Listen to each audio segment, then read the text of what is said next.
Hello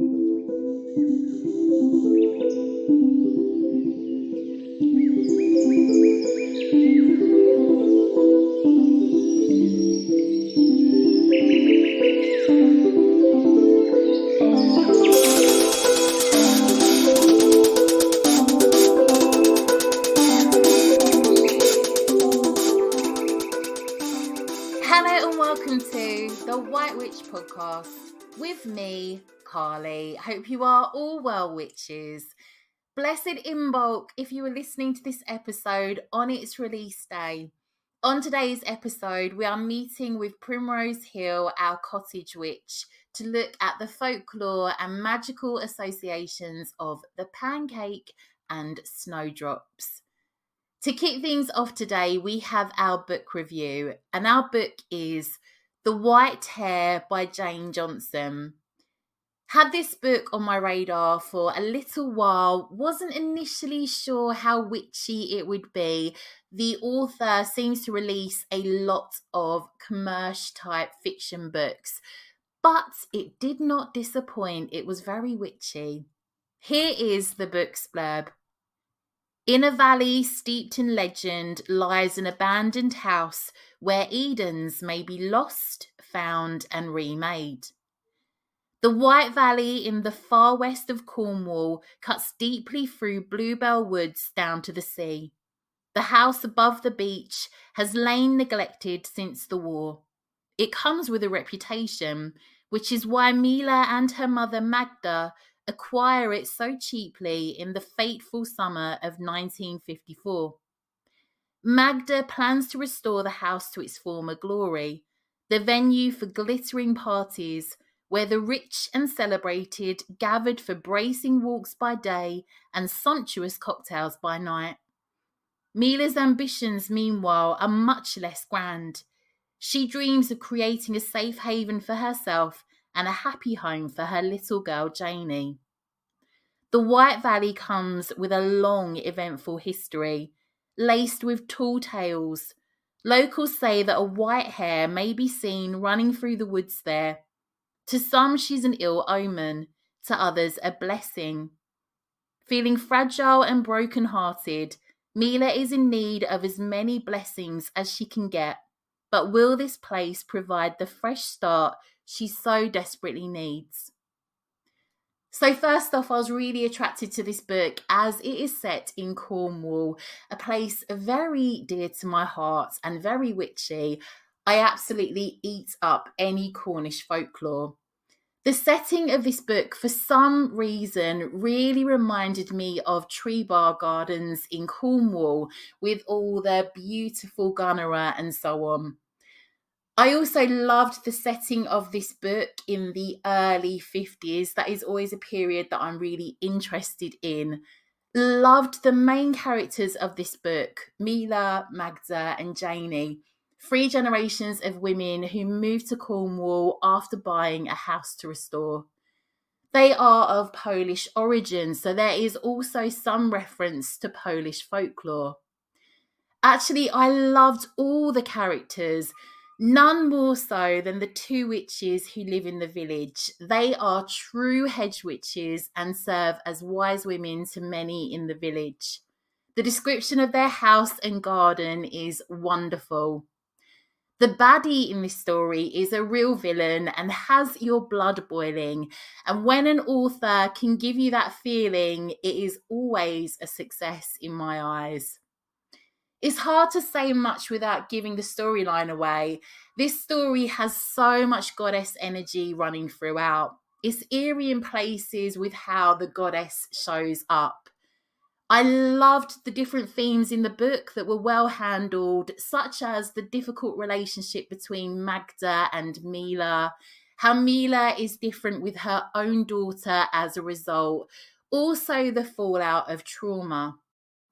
If anything, this book is just a really beautiful, comforting read.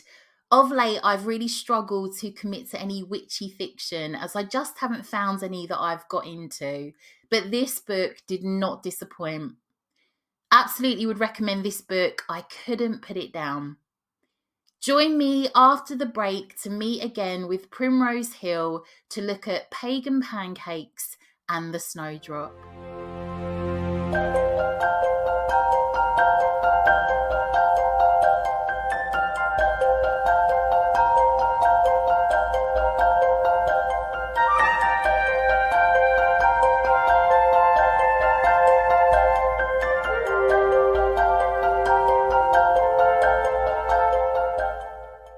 Primrose just needed plain flour now to make her pancakes. She already had a dozen eggs from her chickens that Farmer Larkspur had recently offloaded onto her. He had complained that the hens were past it and no longer laying. Following some bartering, in return, Primrose gave him some of her grandmother's remedy for indigestion.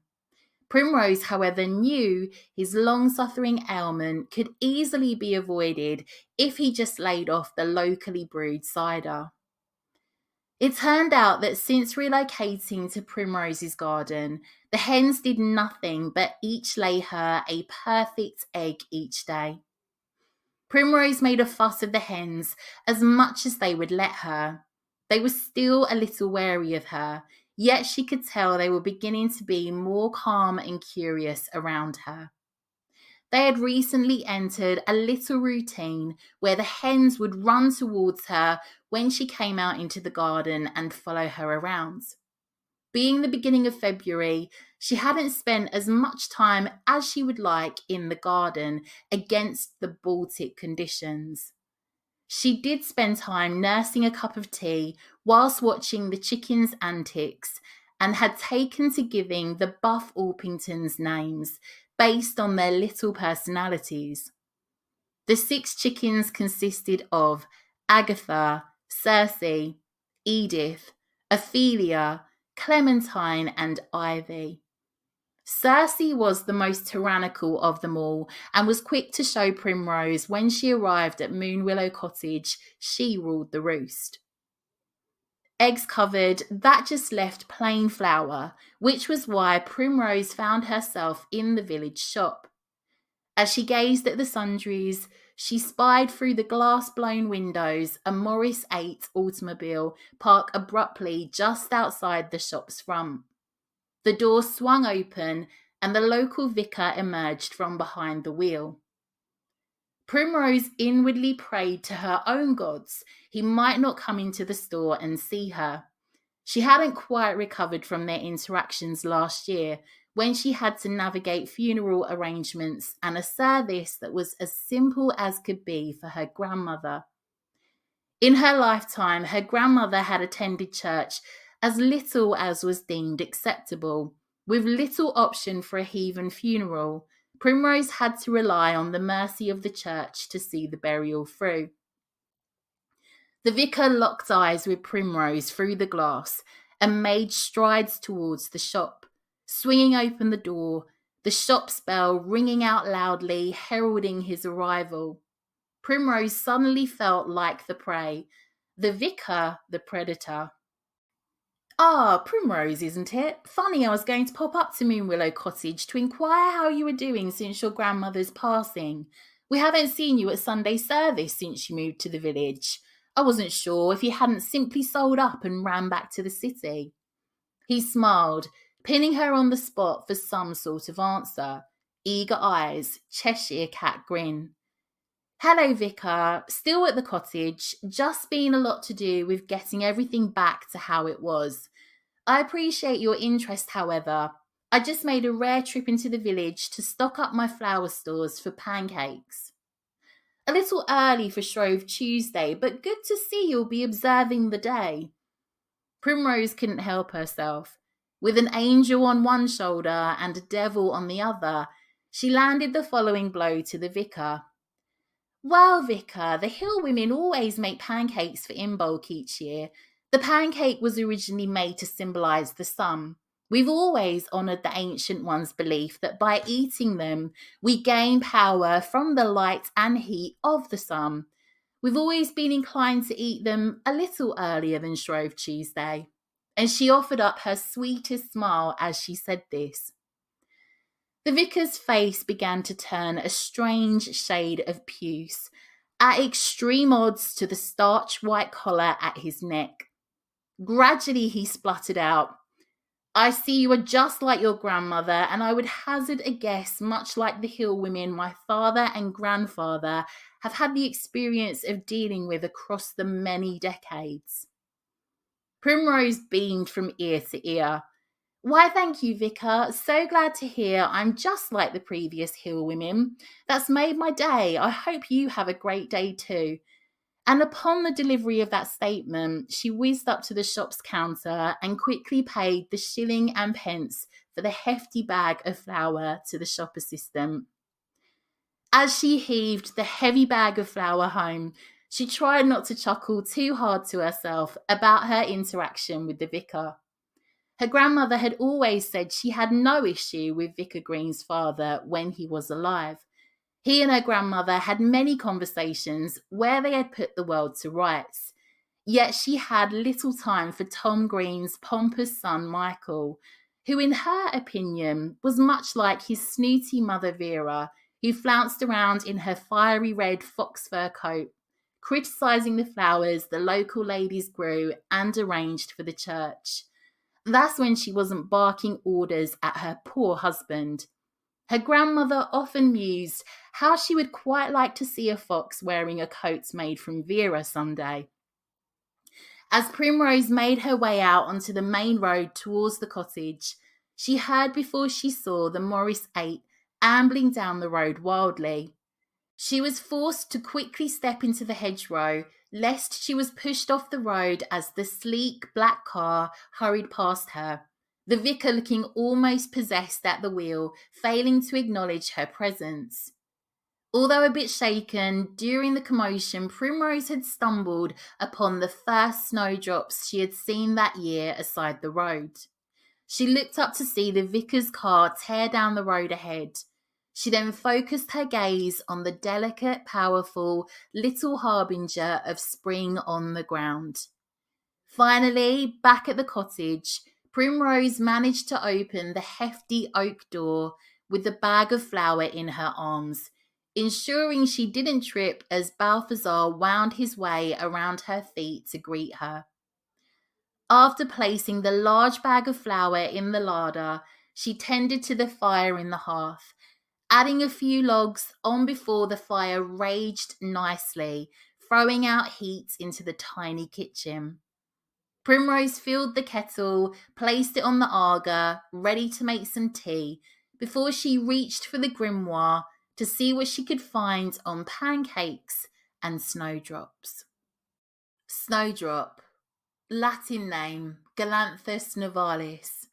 Folk names: February Fairmaids, Fairmaid of February, Eve's Star, White Bells, Dewdrops, Death Flower, Bulbous Violet, Emblem of Early Spring, Candlemas Bells, Mary's Taper, Moly, Milk Flower, Dewdrop, Drooping Bell. Linked to the planet Saturn, the element of Earth. Gender feminine.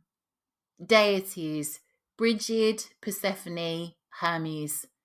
Sabbath: Imbolc. Tarot card: the Hermit.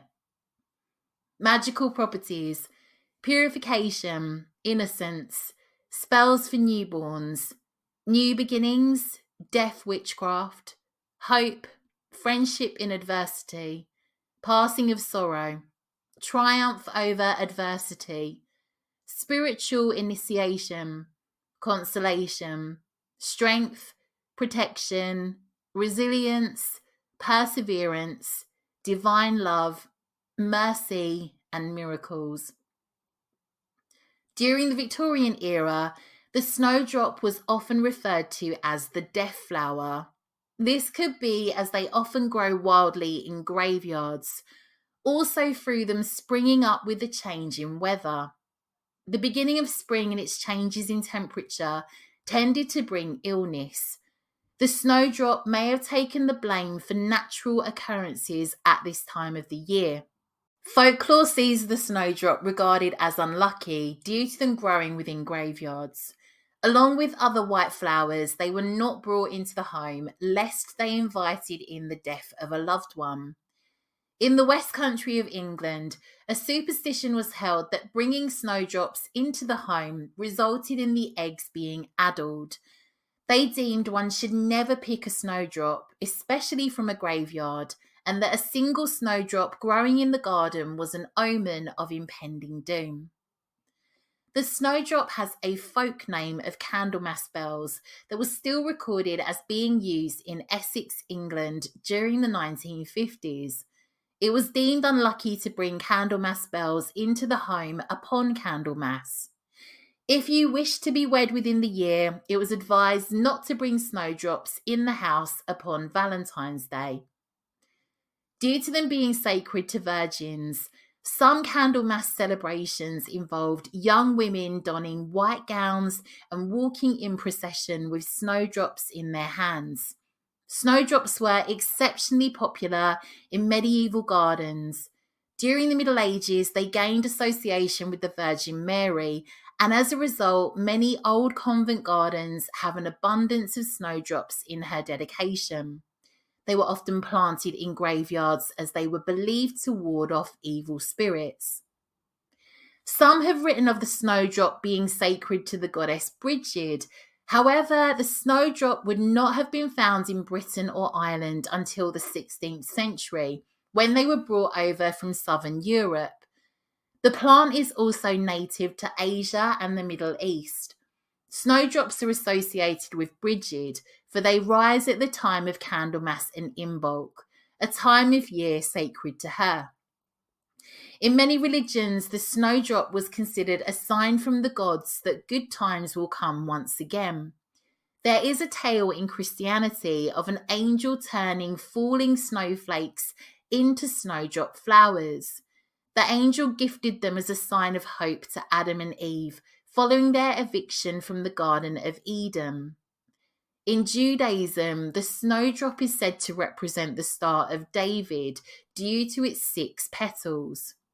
In 1893, Andreas Pancakes and Roger de Voisin suggested that the mysterious plant moly that Hermes gives to Odysseus to serve as an antidote to the poisonous plant potion Circe administered was in fact the snowdrop. The ancient Greeks and Romans used the snowdrop for many medicinal purposes. In ancient Greece, snowdrops were dedicated to Persephone, who was said to carry snowdrops each spring when she returned from the underworld. In the original Brothers Grimm version of Snow White, the lead protagonist was named Snowdrop. The snowdrop's Latin name of Galanthus nivalis breaks down as gala, meaning milk, anthos, meaning flower, and nivalis, meaning of the snow. The white flowers were thought to resemble drops of milk. The snowdrop's name of death flower may derive from all the plant being toxic. Despite this, a 15th century glossary references the snowdrop being used medicinally as a digestive aid and an emmenagogue to promote menstruation. In modern-day medicine, galantamine found within snowdrops and other spring bulbs is used to treat Alzheimer's disease, HIV, and other cognitive issues. It's used to improve memory and cognitive function through increasing acetylcholine levels. An old folk remedy involved rubbing snowdrops on the forehead as a means of pain relief. For all its death associations, the snowdrop holds as many life ones. The first sighting of a snowdrop growing wild is said to signify the passing of sorrow. The snowdrop is able to melt the snow that surrounds it via its own heat source, much like the many candles that are used upon both Imbolc and Candlemas, the time when snowdrops appear. A small light of hope upon a winter's day, a flower that reminds us winter is soon to pass and the warmth of spring is soon to return. It is said you should never pick the first snowdrop of the year that you see. Instead, make a wish and visualize the warmer days ahead. Despite being small and delicate, they are the first plant to break through the frosty, hard earth, testament to their determination and strength. The snowdrop blooms in the northern hemisphere January through to March. In the southern hemisphere, June through to August.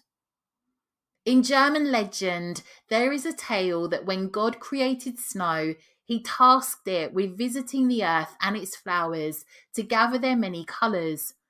All the flowers refused snow except the gentle snowdrop. Snow recognized the snowdrop's kindness and generosity and made a deal that in exchange for her colour, snow would allow her to bloom first each spring. The snowdrop agreed and cheerfully continues to be the first to bloom each springtime. Due to their appearance, they were often considered a shy plant or one that is hesitant to raise their head following some misdemeanor. The snowdrop has to battle the winter snow, wind, and rain, so its drooping flower ensures the dusty pollen is sheltered in order to remain dry and sweet for the minimal insects present during this time of year. The snowdrop is said to have a honey-like scent. Using the snowdrop in spell work. It's important to be mindful the snowdrop arrives at a time when there is little nectar for bees and other insects. You may decide to grow your own abundance of snowdrops for future spell work, or perhaps pick just a flower or two where you find a good cluster. Some witches make tinctures through soaking the flowers in a small bowl of water. You may wish to let the bowl's contents soak up the rays of the sun for a couple of hours. Alternatively, leave overnight under the light of the moon. Consider the moon's phase dependent on the energy you wish to connect with. Strain the flowers and mix the water with 40% alcohol. Bottle for later use in spells and ritual work. Can be added to your chalice, used in offerings to deities, or an addition to any spell that its specific energy suits. But please remember the snowdrop is toxic in all its parts. Some witches may opt to not bring the snowdrop into the home due to the old superstitions. Instead, perhaps have imagery of them upon your altar, or that you incorporate into your magic work. You may wish to draw on the snowdrop's physical association with winter. Use it symbolically to represent something within your life coming to an end that you have struggled to let go of. We must not forget snowdrop's many new life associations. The snowdrop can be used to represent the direction of east, sunrise, and new beginnings.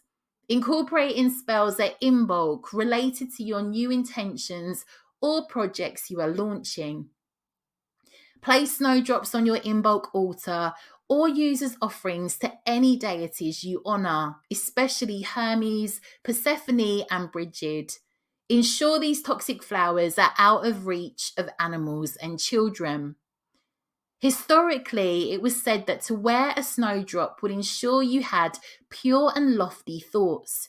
Snowdrops were often worn as protection amulets.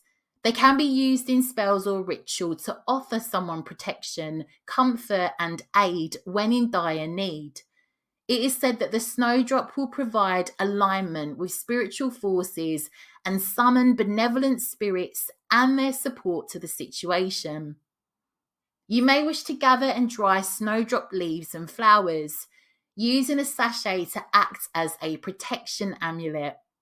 The snowdrop, despite its daintiness, is a powerful plant that protected Odysseus from Circe's powerful poisonous potions. Snowdrops can be added to spells linked to speaking with the dead. Burn some dried leaves to send the snowdrop's energy up into the ether to open up the lines of communication. Leave snowdrops under your pillow to meet your beloved departed within your dreams. Throughout history, snowdrops have been used in spells relating to spiritual initiation and eternal life. You may wish to leave an offering to the plant deithas or nature spirits when you spot the first snowdrops, a small means of gratitude for their ability to break through the snow and frost and spread their magic across the land, these tiny harbingers of spring. In honour to their many milk associations, perhaps leave some milk in an egg hearth or a tiny libation poured on the land close to them. Just a dash. Connecting to the snowdrop's deitha. You may wish to meditate on the snowdrop, especially if you are yet to see any or live in an area where they are few and far between. Visualize yourself walking amongst an abundance of them, perhaps in a garden or even a graveyard, wherever your mind takes you that the snowdrop wishes to be seen. Remember to honour that if it's just you and the snowdrop present, they too are alive and full of life. Drop your focus into your heart and send love and respect to this tiny plant. This helps connect on a high energy frequency. If the plant either senses your love and respect, perhaps they will connect with you now. What arises for you during this visualization? What does the snowdrop represent to you personally here? Can you sense their energy and how does it feel? Does the plant's deitha have a message for you? What magical themes do you believe this small plant holds predominantly? Does a particular deity or spirit make itself known to you whilst you are here? Take your time in this process. Open yourself up to the many images, sensations, or emotions that may arise. You can try this with any form of plant. When you are ready, thank the snowdrop for being there with you and let them know you are now leaving. Bid them farewell. You may wish to write in your grimoire or book of shadows about your experience. Earlier, we saw the snowdrop's association with angels in the story linked to Adam and Eve. This is a spell from Witches Amino, Archangel Cassiel's Finish in Time spell. This spell is to be performed on a Saturday. You will need 2 snowdrops or a picture of them and a white candle. Arrange the snowdrops in a vase or place the picture next to the flower. If using a pillar candle, you can glue the picture on it. Light the candle and repeat. I call upon Cassiel. The snowdrop is your sacred flower. Help me finish my project in a timely manner and hour. Even as the snowdrop blooms in the darkest and coldest of days, help me to remain strong, focused, and motivated, come what may.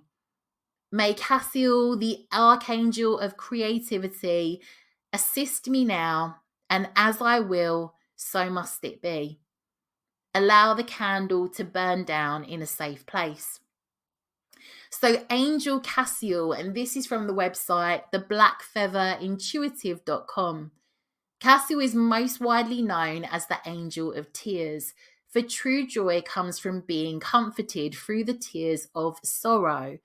He is also known as the ruling archangel of Saturn, which is associated with feelings of temperance, moderation, and self-discipline.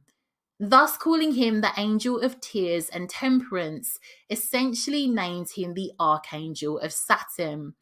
Based on this knowledge, they claim the best time to call upon Cassiel is on Saturday or Saturn's Day. Some believe Archangel Cassiel is in charge of past life experiences and reincarnation. Others claim he helps protect you from psychic attacks and the art of meditation. For astrologers, Saturn's also associated with the concept of time. As the slowest moving planet, Saturn represents maturity and the aging process. So naturally, Cassiel also becomes known as the Angel of Time. Lastly, some refer to Cassiel as the Angel of the Sea because he can understand the language of dolphins. Due to this close connection with dolphins, some say to call upon Cassiel to protect you when you visit or live near the sea. Cassiel has also been tasked with presiding over the deaths of kings. In astrology, the sun symbolizes kingship, and the winter solstice marks the death of the sun, i.e., the death of kings. Pagan pancakes. The Celtic festival of Imbolc signalled the resumption of work in the fields.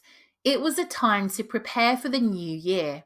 The tools were checked to ensure they were in working order and that the fields were ploughed before the first sowing.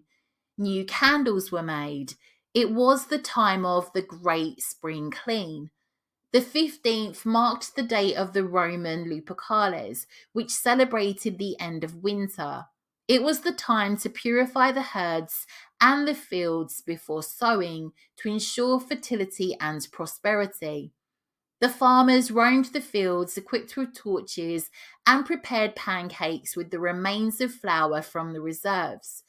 The shape and colour of the pancakes reminded the sun returning after winter.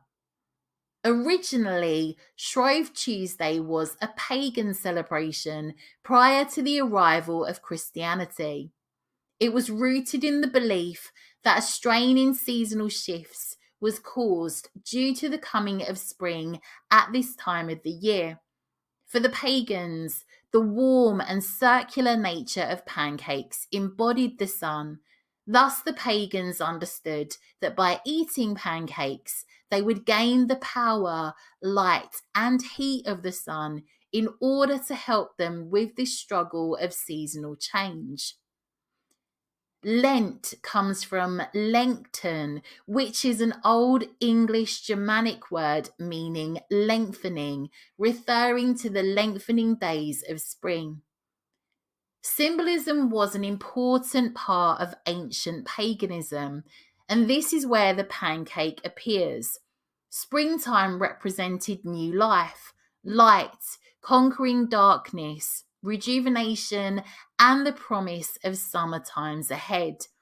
The long cold nights of winter were seen to be behind them as the appearance of brighter days lay on the horizon.